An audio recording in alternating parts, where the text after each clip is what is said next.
Next যে টপিকটা আমরা আলোচনা করব সেটা হচ্ছে আমরা এই যে ইউটিলিটির যে আমরা ইউ 1 পেয়েছি, ইউ 2 পেয়েছি, তাই না? মার্জিনাল ইউটিলিটি গুলো তাদের বৈশিষ্ট্যটা আমরা আম, দেখার চেষ্টা করব। U one means marginal utility from কি কিউ 1 কমোডিটি, তাই না? কিউ 1 গুড কনজিউম করার ফলে ইউটিলিটির চেঞ্জ কি মনে হয়, এটাকে পজিটিভ হবে নাকি নেগেটিভ হবে? অবশ্যই পজিটিভ হবে। কেন পজিটিভ হবে?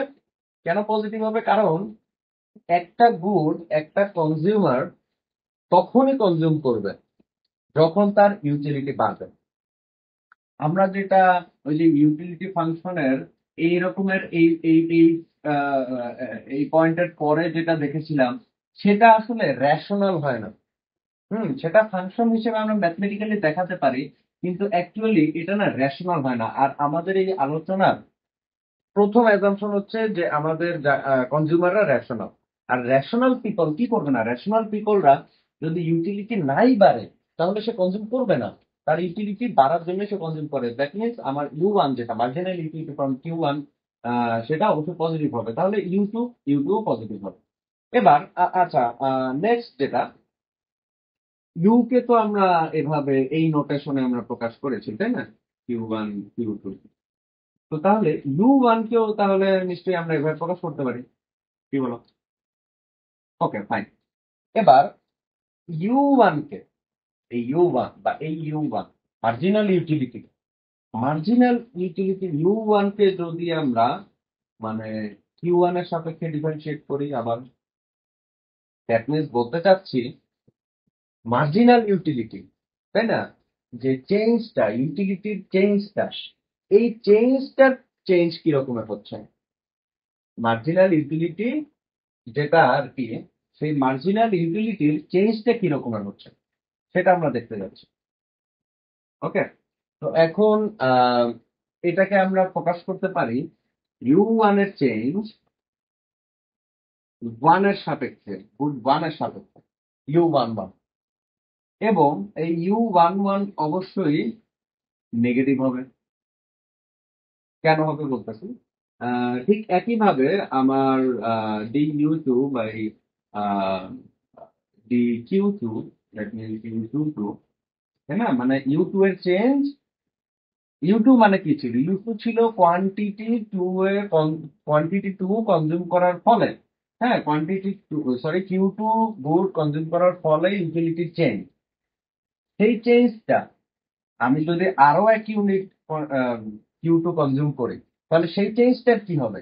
সেটা অ্যাকচুয়ালি নেগেটিভ হবে। সেটা কমতে থাকবে। কেন কমতে থাকবে সেটা বলি। আচ্ছা, এটার চেঞ্জটা কেন হবে? সহজ কথা, diminishing marginal utility. Marginal utility আস্তে আস্তে কমতে থাকবে। তো মার্জিনাল ইউটিলিটির চেঞ্জটা কি হবে? নেগেটিভ হবে, ডিমিনিশ করবে, নেগেটিভ হবে। That's fine. আবার এই ইউ 1 1, ইউ 2 2 এই ভ্যালুগুলো নেগেটিভ হবে। এছাড়া আরো দুইটা সম্পর্ক দেখানো যায় যে ইউ 1 এর চেঞ্জ কিউ 2 এর সাপেক্ষে, তাই না? কিউ 2 1 ইউনিট বাড়ানোর ফলে ইউ 1 এর চেঞ্জ, যেটাকে আমরা ইউ 1 2 বলতে পারি। আর ইউ 2 এর চেঞ্জ ইউ 1 এর সাপেক্ষে, যেটাকে ইউ 2 1 বলতে পারি।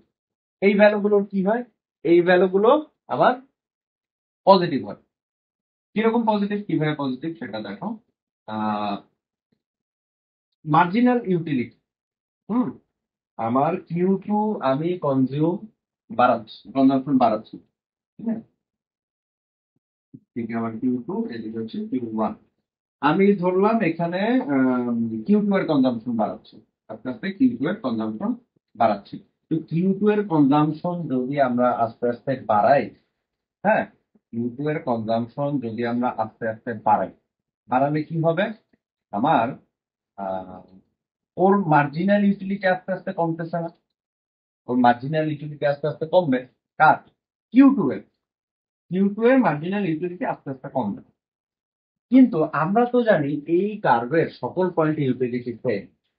এই পয়েন্টের সকল এই কার্ভের সকল পয়েন্টে ইউটিলিটি যদি সেম রাখতে হয়, তাহলে আমার নিশ্চয়ই কিউ ওয়ানের ইউটিলিটি বাড়াতে হবে, তাই না?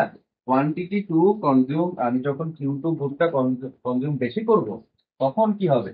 তখন আমার ওর প্রতি একটা বিরক্তি চলে আসবে, তাই না? ওর প্রতি বিরক্তি চলে আসবে, মার্জিনাল ইউটিলিটি কমে যাবে, কিন্তু তখন কি হবে? আমার কিউ ওয়ানের আমার ক্রেভিংটা বেড়ে যাবে, অথবা কিউ ওয়ানের কনজাম্পশনটা বাড়াবো। কেন বাড়াবো? কারণ আমি ইউটিলিটি সেম রাখতে চাই। আমি এই ইন্ডিফারেন্স কার্ভের প্রত্যেকটা পয়েন্টে ইউটিলিটি সেম রাখতে চাই, ফলে কিউ ওয়ানের কনজাম্পশন বেড়ে যাবে। এটা হচ্ছে কথা। আর আর ইয়ংস থিওরেম অনুযায়ী, ইয়ংস থিওরেম